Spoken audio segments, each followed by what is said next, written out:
Welcome back to Wall Again with Passion Meets Music, and today's the 23rd of January 2026, which means Megadeth released their new album, and the last song on that album was a cover of Metallica's Ride the Lightning.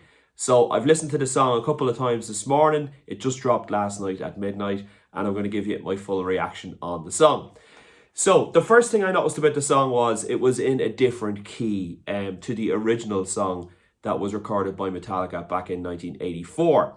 So I was messing around with my guitars this morning and I figured out how they recorded it. So basically, the original song, now this is a bit crude, I have an amp here in the corner. It's not a big amp and it mightn't sound great through the phone, but this is just to demonstrate.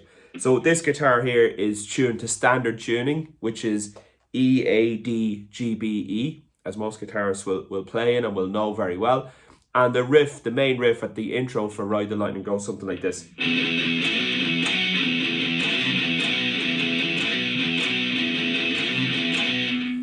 So when I heard the song this morning for the first time, that was the first thing that struck me, was the riff was different. So I had to figure out why it was different. So I couldn't detune this guitar because it takes like an hour to do that. So I detuned this guitar and I took it down a full step or two half steps or two semitones, depending on what part of the world you're in.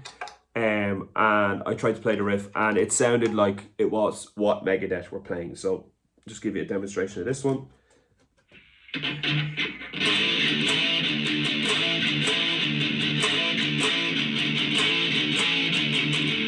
So you can hear there, it's much lower. It's a whole step lower, which basically means easier for the guys to play the song, easier for Dave to sing the song.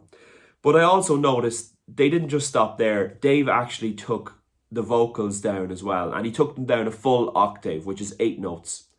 So he's now down 10 notes lower than where James was when James recorded the original vocal.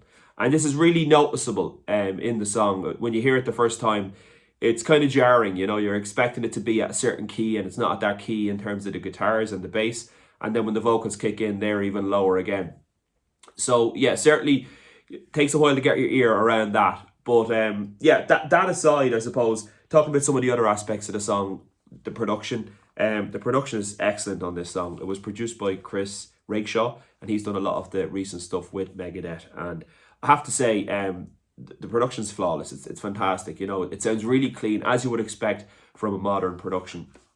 But I really couldn't fault it there.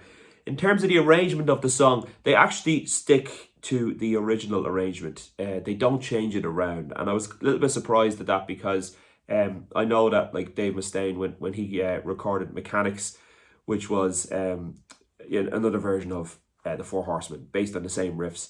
But there's a middle part of the Four Horsemen that Metallica play that they added in apparently after he left. So when he recorded Mechanics, he kept to the original version. On this version, he sticks to the Metallica version that was released in 1984 of Ride the Lightning. So I'm not sure if he actually recorded that song with the band or on demos or wrote it with the band, and that was the arrangement and he's using his own arrangement. I don't really know. It is worth noting on the songwriting credits that he actually put his own name down and none of the other band members. And I checked back on the 1984 songwriting credits and it includes Cliff Burton, James Hetfield and Lars Ulrich, as well as Dave Mustaine. So I thought that was quite interesting. And that's pretty much it. Yeah, so I listened to the song a couple of times this morning. Yeah, I'm kind of... It's not bad. It's okay, but it's you know, it's a little bit underwhelming, to be honest. You know, the fact that it's at a lower key, tempo seems to be around the same, but the fact that it's at a lower key and the fact that Dave's voice is down an octave, I think that just really threw me off on the song. So let me know in the comments what you think of this song. I would love to hear your comments below. If you could also like the video if you liked it, and if you could also hit subscribe, and I will talk to you on the next one. Bye for now.